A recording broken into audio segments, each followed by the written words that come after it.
Alors, je reprends. Donc, on était en pleine mer. Marrant.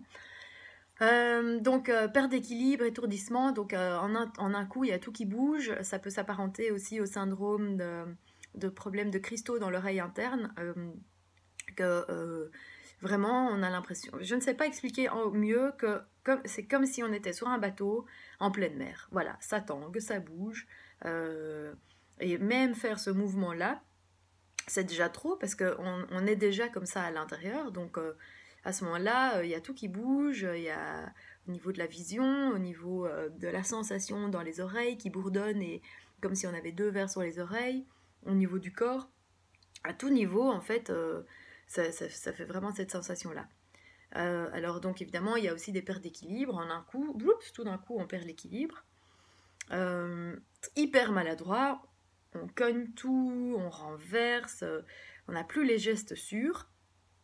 Alors, des sauts d'humeur, hein, là je fais une petite dédicace, spéciale dédicace à mon mari, mes enfants et voilà, à ceux qui me supportent dans tous les sens du terme au quotidien. Mais les sauts d'humeur, ça c'est juste hallucinant. On se demande si on n'est pas maniaco-dépressif sur une journée. On passe du rire aux larmes et de tout va bien à un lion enragé en un instant. Donc c'est génial. Une irritabilité, mais à souhait. Hein, on est à fleur de peau quasi en permanence. Irritable, irritable, irritable. Hypersensible aussi, mais ça j'y reviendrai tout à l'heure. Alors il y a aussi cette anxiété quand même permanente. Il y a vraiment une toile de fond d'anxiété, quoi. Voilà, il n'y a rien à dire. Euh, c'est vraiment une anxiété qui est là en permanence et qui est par moments plus ou moins forte. Donc ça peut aller de l'anxiété de fond à des grosses crises de panique en fait. Donc avec toute la panoplie qu'il y a entre, de la plus petite angoisse à la grosse crise d'angoisse. Enfin, c'est juste vraiment aux crises de panique réelles, aux panic attacks, comme on dit, qui sont des moments où on pète complètement un câble au niveau de, de, de la peur et de l'angoisse qui prend aux tripes et qui fait qu'on bug. Voilà, complètement. Alors, il y a aussi en toile de fond un voile noir dépressif. Donc, encore une fois, c'est hyper compliqué pour les patients qui ont Lyme de parler de ça et aussi à leur médecin, surtout à leur médecin. Parce que de quoi on a peur? Mais on a peur d'être catalogué de dépressif immédiatement. Et on a aussi peur de dire quand ça va pas, mais qu'on soit directement fiché dépression, quoi. Voilà, le mal du siècle. Bah écoutez les gars, en fait ici il est connu et archi connu que la maladie de Lyme et les co-infections donnent un état dépressif. Donc on pourrait aussi être assez dépressif et assez déprimé par rapport à tout ce qui nous arrive, par rapport à nos douleurs, par rapport au fait que voilà, notre quotidien est pénible, lourd et qu'on n'arrive plus à mener une vie comme on aurait envie de le faire, etc. On pourrait déjà être déprimé rien qu'à cause de ça, c'est vrai. Mais chimiquement, biologiquement, biochimiquement, eh bien, il y a dans la maladie de Lyme et ses co-infections des facteurs qui font qu'on a un état dépressif. Alors, c'est pas parce qu'on a cet état dépressif en toile de fond qu'on est déprimé 24 heures sur 24 toute la journée, mais c'est vrai que wow, les périodes ou les moments dans la journée, parce que ça peut être quelques heures, quelques minutes, quelques jours ou quelques semaines d'affilée, peu importe, les moments où on est découragé, waouh, il faut s'accrocher pour effectivement pas tomber dans le trou, quoi. Enfin, ou s'accrocher ou au contraire laisser aller à fond la caisse, mais de se rappeler que si éventuellement ça vous inquiète, comme moi ça m'a inquiété, ben, se rappeler que ok, il y a une grosse vague, c'est là, mais que on n'est pas pour autant parti pour 12 ans de dépression, quoi. Voilà, c'est lié à cette maladie et à ses co-infections, et donc c'est peut-être pas hyper adéquat et opportun de nous mettre immédiatement sous antidépresseurs, hein, cher médecin. Donc il ne s'agit pas d'une dépression pure et simple en tant que telle, quoi. Donc voilà. Alors ça, c'était au niveau des dépressions et du découragement.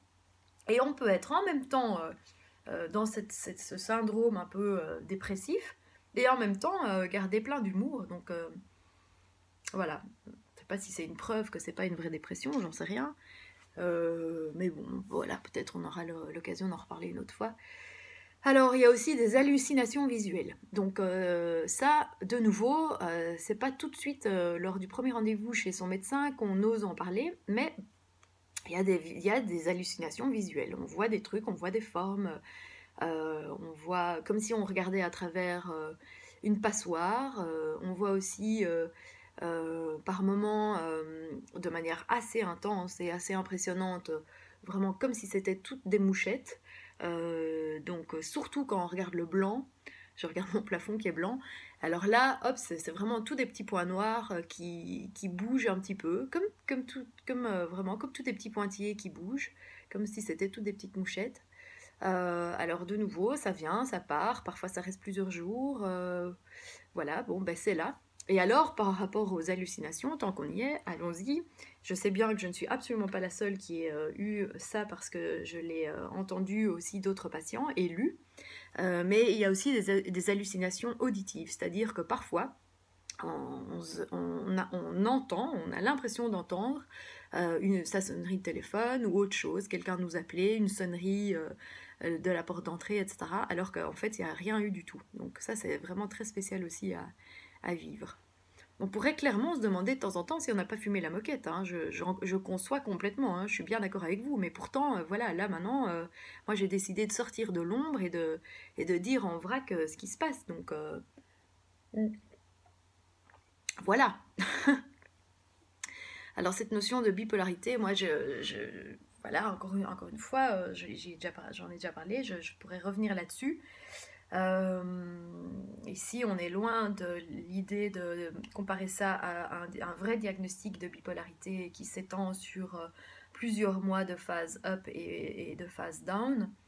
Ici, c'est vraiment des bipolarités même quotidiennes, journalières ou bien hebdomadaires sur une semaine. On passe vraiment du up au down, de l'euphorie à la dépression et à des idées noires terribles.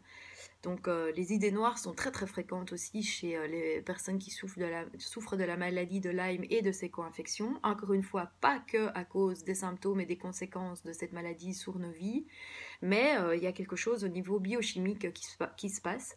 Et c'est vrai que les idées noires et les creux, les downs sont vraiment très impressionnants et je pense vraiment doivent nécessiter le plus grand soin et la plus grande attention.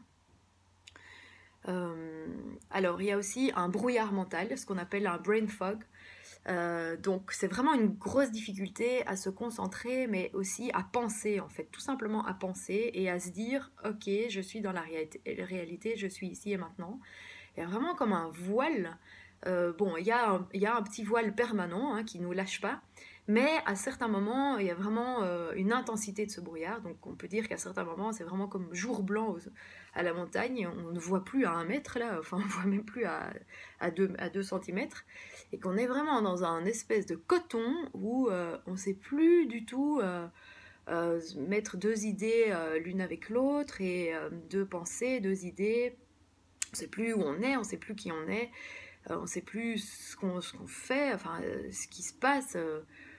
Wow, complètement perdu. Donc ça peut être aussi assez paniquant, ce qui n'a rien à voir avec la crise de panique qui arrive au milieu de nulle part.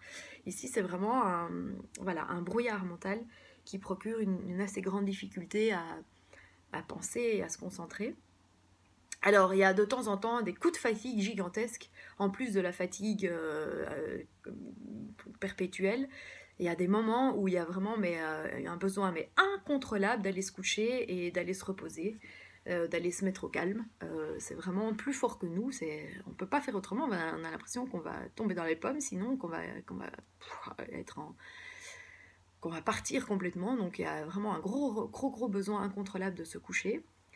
Alors à propos de se coucher, une fois qu'on y est, je peux vous dire que les nuits sont plus des nuits. Hein, il y a pléthore de nuits d'affilée d'insomnie.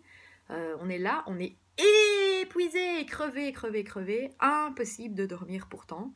Donc ça c'est juste, ça rend dingue.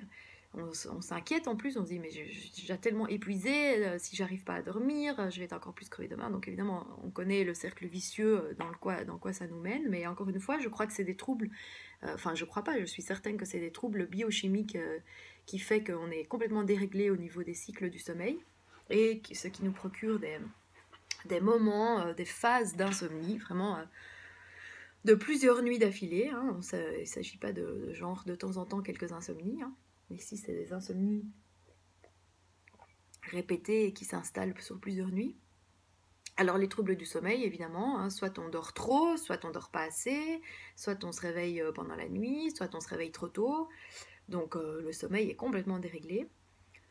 Difficulté à se lever le matin, oui, mais ça j'y reviendrai. Besoin de sieste dans la journée, ça j'y reviendrai aussi, c'est même pas un besoin, c'est juste impossible de faire autrement. Vertige, ça j'ai déjà dit. Alors les tics nerveux, j'en parlais tout à l'heure, des tics nerveux comme au coin de la paupière, en fait ils sont à peu près partout et dans le corps et également aussi dans le visage. Hein. On le voit au niveau de la paupière surtout, des deux côtés, en haut, en bas. Donc encore une fois, c'est pas le petit titillement que de temps en temps certains ont, on dit par manque de sommeil ou par manque de magnésium, enfin peu importe. Mais ici, c'est vraiment, c'est quasi tout l'œil qui a ce frétillement, c'est vraiment toute la paupière sur toute sa longueur. Et là, même quelqu'un d'extérieur, autre que nous qui le ressentons, peut remarquer, ah oui, qu'effectivement, bah, ça clignote, quoi. Alors il y en a qui ont eu une paralysie faciale, hein, plus ou moins étendue et plus ou moins longue au niveau de la durée dans le temps. Donc elle peut être voilà, assez importante au niveau de la superficie ou bien assez localisée. En ce qui me concerne, c'est autour des paupières. Donc c'est vraiment comme le rond des lunettes en fait. Et c'est vraiment comme une anesthésie, comme une insensibilité. Donc on sait encore bouger la paupière, donc sans problème. La mobilité reste intacte, mais par contre, au niveau de la sensation, quand on touche, c'est complètement endormi, engourdi, anesthésié.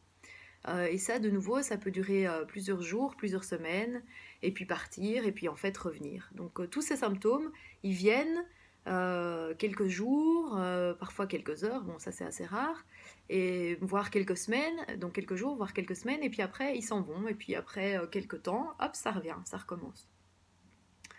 Donc voilà, alors qu'est-ce que je voulais dire, puisqu'on est au niveau des yeux, eh bien on a aussi souvent des problèmes au niveau de la vision, en fait on a des problèmes au niveau de faire le focus, on n'arrive pas à bien faire la mise, c'est comme si on avait des difficultés à faire la mise au point de l'image, que ça reste un peu trouble.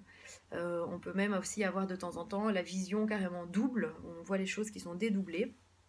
Alors au niveau des yeux, physiquement on peut sentir aussi qu'ils sont douloureux ou qu'ils brûlent, ou bien que c'est comme s'ils étaient très secs, qu'on avait eu un vent chaud pendant longtemps dans les yeux et qu'ils sont tout secs, tout irrités comme ça. Alors, les maux de tête, moi malheureusement j'y suis abonnée, alors ils peuvent être de toutes les sortes et de toutes les intensités. Euh, alors c'est principalement comme un casque qui est installé sur la tête et qui serre. Enfin en tout cas chez moi c'est comme ça. Donc soit effet casque qui serre et qui appuie, voilà, qui compresse, ou alors, ou alors c'est vraiment comme un bandeau, vraiment ici sur le pourtour de la tête, qui est serrant et avec plus ou moins forte intensité en fonction des jours ou des moments dans la journée. Ce bandeau est compressif en fait. Donc, mais ça peut être aussi un mal de tête, comme si le cerveau avait pris de l'ampleur et que la boîte crânienne était trop petite, donc avec une pression qui veut sortir de la tête. Ça peut être aussi une pression de l'extérieur qui serre la tête, qui compresse la tête. Ça peut être également comme une barre de fer, mais qui transperce l'œil, et c'est ce qu'on appelle une migraine ophtalmique, hein, qui transperce l'œil et qui part comme ça en bandeau, mais de manière hyper intense et hyper forte. Là, clairement, quand c'est comme ça, pas, voilà, là c'est vraiment insupportable, c'est au lit directement. Alors en fait, moi j'ai mal aussi comme dans les lignes ici, comme ça, et comme ça, ici, Europe, sur le côté. J'ai aussi mal comme si j'avais reçu un coup, mais avec un euh, je sais pas comment on appelle ça, un gros gourdin sur la tête. Donc vraiment tout ici. D'ailleurs, chaque fois même quand j'ai pas mal à la tête, enfin j'ai toujours une pression dans la tête, mais quand j'ai pas horriblement mal à la tête, dès que je touche, je sens comme des bleus en fait à ma tête. Vraiment comme si j'étais cognée de partout. Euh, alors de temps en temps, ça fait aussi des mal de tête comme des lames, vraiment comme si on enfonçait des lames ou des couteaux, clac, comme ça. Waouh. Ou alors aussi de temps en temps, ça fait mal comme des pointes. En un coup, ça fait comme une aiguille à tricoter qui est enfoncée, qui fait ah, comme ça. Et hop, c'est comme ça quelques secondes, et puis après ça passe, et puis ça revient, puis ça repasse. Ça, c'est assez flippant aussi. On se demande de temps en temps si effectivement on ne devient pas hypochondriaque, mais si c'est pas un AVC ou je sais pas quoi, un problème de. Ah là là, dans le cerveau, c'est pénible tout ça. Donc voilà, l'âme dans la tête, ça j'ai dit. Alors oui, alors aussi, ce que j'ai eu et ce que j'ai encore, c'est de temps en temps des flashs comme ça dans la tête, comme s'il y avait un gros spasme dans le cerveau. Ok, ça c'est assez impressionnant aussi. C'est vraiment comme un spasme, comme une décharge électrique dans le cerveau. Bon, là, parfois il y en a un, deux, maximum trois d'affilée. Waouh, ça c'est vraiment très très désagréable et assez flippant aussi. Donc voilà, si vous avez ça aussi, ben moi je trouve que ça rassure en fait de savoir qu'on est plusieurs à avoir la même chose. Je sais pas, moi ça me rassure. C'est peut-être idiot, mais c'est comme ça. Alors, qu'est-ce que j'étais en train de dire? Forte migraine, gna gna gna. Je regarde mon copion comme ça. La flash, voilà, serrant, les lames sur le côté, ou bien qui transpercent. Fou. Alors, perte de mémoire à tout court terme en fait, tout d'un coup, on arrive à un endroit et on sait absolument plus du tout ce qu'on vient d'y faire, ou bien on se met en route, mais vraiment, ça peut être même dans ma maison, hein. Je me lève, je me mets en route, et en route, je ne sais absolument plus du tout ce que j'allais faire. Donc je sais, ça nous arrive à tous, bien sûr, encore une fois, ce n'est pas un diagnostic ici qu'on est en train de faire, mais quand ça arrive de manière très fréquente, entre guillemets sans raison, parce que bah, voilà, on n'est pas spécialement fatigué ou spécialement super débordé, ou hein, ouais, voilà. Ben, vraiment ici, vraiment pour des toutes petites choses, en un coup, bah, je sais plus du tout voilà, ce que je devais faire, ce que j'allais faire. Voilà, perte de mémoire complète. Alors ça peut être aussi des pertes de mémoire. Moi, ça m'est arrivé, et ça m'arrive encore d'oublier le nom des enfants de mes grandes amies, par exemple, ou bien le nom de. L'autre jour, je trouvais plus le nom de mon aide ménagère qui vient ici pourtant tous les jours. Je savais plus du tout comment elle s'appelait. Donc voilà, ça c'est aussi assez flippant. Après, ça revient, hein, enfin en tout cas chez moi, chaque fois c'est revenu, mais il y a des moments où ça dure quand même assez longtemps, et voilà, c'est comme ça, on ne sait plus retrouver des informations qui sont pourtant enfin, hyper basiques, quoi. Alors il faut pas dire pour des choses plus complexes. Voilà, alors problème d'orientation, oui, on se perd, ou on sait plus où on va, ou bien on arrive à un endroit et c'est pas là qu'on devait être, ou bien on arrive à un endroit et on sait plus très bien où on est. Tout ça c'est assez flippant et c'est assez embêtant, ouais. De temps en temps aussi, j'ai eu, surtout maintenant j'en ai quand même quasi plus, mais des problèmes pour parler en fait. En un coup, vraiment, les idées sont là, les idées sont claires, tiens, pour une fois, tout est là. Les mots, ok, ils ont l'air de s'installer bien sur la brochette de la séquence de ce qu'on a envie de dire, sur la phrase, mais au niveau de. C'est comme s'il y avait le lien qui se faisait plus, quoi, entre ce que je veux dire et ce que je dois dire, et que du coup, ben, ça ne sort plus, en fait. On sait plus bien parler, et même chose pour écrire. On a nos idées claires, nos mots, tout va bien, donc là déjà génial. Mais crayon ou bic en main sur la feuille, bah, ça sort plus. Il y a le lien entre ce qui est là et ce qui doit être sorti qui est rompu en fait. Ça c'est assez flippant aussi. Heureusement, de nouveau, ça reste quelque temps et puis ça revient.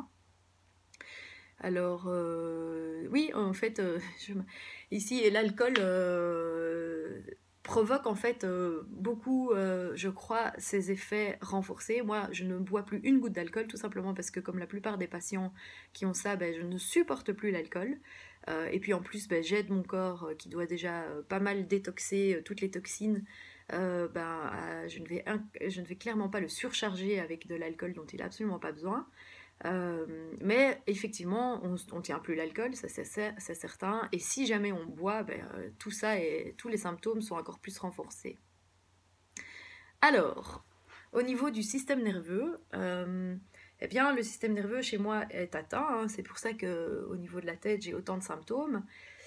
Et du coup, qu'est-ce que ça veut dire comme symptôme? Eh bien, ça veut dire pas mal de tremblements en fait. Donc, ça se voit pas toujours, mais moi, je sens que je tremble de l'intérieur. Et quand je pose ma main sur un bord de table ou quelque chose, alors là, je vois que ma main tremble effectivement. Et d'ailleurs, il y a une vidéo, j'ai remarqué, où je tremble complètement et on voit l'écran bouger. Ici, j'ai accroché mon écran là sur l'ordi, mais du coup, oui, des tremblements, c'est très fréquent, si pas quotidien, et avec plus ou moins d'intensité. Parfois je tremble plus, parfois je tremble moins. Alors il y a aussi des douleurs dans les aines, donc vraiment dans les plis ici des hanches, et ça descend dans les jambes également. Donc c'est je sens tous les circuits nerveux de mes jambes, jusqu'à mes pieds, jusqu'à mes orteils. C'est comme si je pouvais suivre tout ce circuit. Alors, il y a également des bourdonnements et des sifflements d'oreilles, avec plus ou moins d'intensité en fonction des moments, comme si, effectivement, c'était des acouphènes assez forts par moment. Alors, j'ai eu un nombre incalculable de sinusites et d'angines blanches, surtout des angines blanches. Oh là là, le nombre d'angines blanches que j'ai eu, mais horriblement douloureuses. Et d'ailleurs, à propos de ça, les maladies dites banales, pas bananes, banales, genre sinusite, rhume, angine et autres, quand on a la maladie de Lyme et ou des co-infections, en fait, tout est décuplé. Donc on a ça de manière beaucoup plus forte. Et ça, j'étais assez rassurée en fait de l'apprendre. Parce que je m'étais dit, mais enfin, comment ça se fait que je réagis ou que je réagissais, parce que maintenant, ça, j'ai beaucoup moins, aussi fort à des bêtes angines, même si on sait très bien qu'une angine blanche, ça fait horriblement mal, mais j'étais chaque fois dans des états, mais pas possible, je me rappelle parfaitement bien. Pourtant, c'était, je crois, il y a 2 ans et demi, j'ai eu un jour une grippe assez forte, mais j'ai cru que j'allais mourir. J'ai même appelé mon mari qui était à un dîner chez des copains pour qu'il revienne, tellement j'étais inquiète.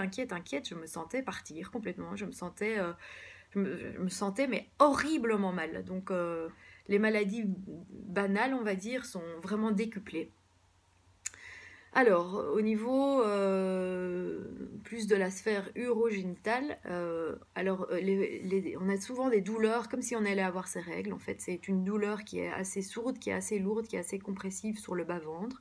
Vraiment comme un syndrome prémenstruel, mais sauf qu'il n'en est rien. Alors, il y en a qui ont parfois des besoins plus fréquents d'aller à la toilette, de faire pipi. Il y en a aussi beaucoup qui décrivent avoir eu pléthore d'infections urinaires, ça a été mon cas également. Donc de nouveau sans aucune explication apparente. Hein. On voit bien qu'il y a un système immunitaire qui est assez fort dans les lattes. Au niveau hormonal, là, il y a toutes sortes de dérèglements qui sont possibles. En ce qui me concerne, moi j'ai Hashimoto, qui est une thyroïdite auto-immune, un problème de dérèglement au niveau de la thyroïde. Le dernier médecin que j'ai vu par rapport à la maladie de Lyme m'a dit que tous ses patients qu'il suivait avaient Hashimoto. Donc c'est pour dire qu'il y a clairement un lien entre ce diagnostic d'Hashimoto et cette maladie de Lyme et ses co-infections. Alors au niveau hormonal, il y a vraiment toutes sortes de dérèglements. Évidemment, le dérèglement au niveau de la thyroïde est assez sérieux et a quand même pas mal de conséquences, hein, désagréables, mais ça, on peut voir, voilà, vous pouvez trouver l'info par rapport à ces thyroïdes ailleurs et chez vos médecins éventuellement ou sur internet. Je vais peut-être pas le détailler ici, mais au niveau hormonal, il y a aussi un dérèglement qui peut s'opérer au niveau des menstruations chez nous les filles. Alors au niveau gastro et entérologique, là, on constate quand même chez beaucoup de patients qu'il y a un très gros problème de reflux gastrique, surtout le soir et la nuit. En ce qui me concerne, j'ai également des problèmes voilà, de ballonnement, un ventre vraiment fort gonflé. À nouveau, je pense que ça signe sans équivoque un problème du système immunitaire, puisque maintenant, on le sait, le système immunitaire se trouve en grande partie dans nos intestins. Mais et si vous ne le savez pas, ben maintenant vous le savez et c'est important, complètement important, de prendre bien soin de ces intestins, puisque voilà, c'est le socle de notre système immunitaire. Mais donc moi, pour revenir à mes problèmes de ballonnement, je pense que à plusieurs reprises, on aurait clairement pu me féliciter pour cette nouvelle grossesse, alors qu'il n'en était rien évidemment. Au niveau du ventre, on a parfois... Enfin, moi, je suis encore assez bien épargnée au niveau du ventre, c'est vrai. Mais je prends grand soin de mes intestins, c'est vrai. Mais donc, il y a quand même par moments des grosses crampes ou des espèces de lames de couteau dans le ventre sans explication et très très douloureuses. Ou alors des pointes à des endroits très précis. Donc, voilà. Dans le bas du ventre en bas à droite et dans le haut du ventre en haut à gauche. Ça, c'est vraiment des points où quand j'appuie chez moi, clac, mais je suis tout de suite accrochée au plafond tellement ça fait mal. Mais si je ne touche pas, ça va, je ne sens rien. Alors au niveau cardiovasculaire, quand même aussi, il y a beaucoup, si pas tous les patients mes chers collègues de Lyme, vous allez peut-être confirmer ça, qui ont des problèmes de palpitation et ou donc de tachycardie, hein. Donc soit l'un, soit l'autre. Moi j'ai ça surtout la nuit. En fait, je suis réveillée la nuit avec mon cœur qui commence à battre, mais à une vitesse impressionnante, comme un cheval au galop sur la plage. C'est impressionnant, donc une palpitation très très forte. Je me réveille à cause de ça, et puis bon, après quelques minutes ça passe. J'ai assez rarement ça en journée, en fait, bizarrement. Je sais pas s'il y a une cause. Bref, voilà. Voilà, donc je vais terminer cette partie ici et je vais en faire une troisième avec encore plus de détails et d'infos pour ceux qui sont intéressés. Voilà, à plus tard.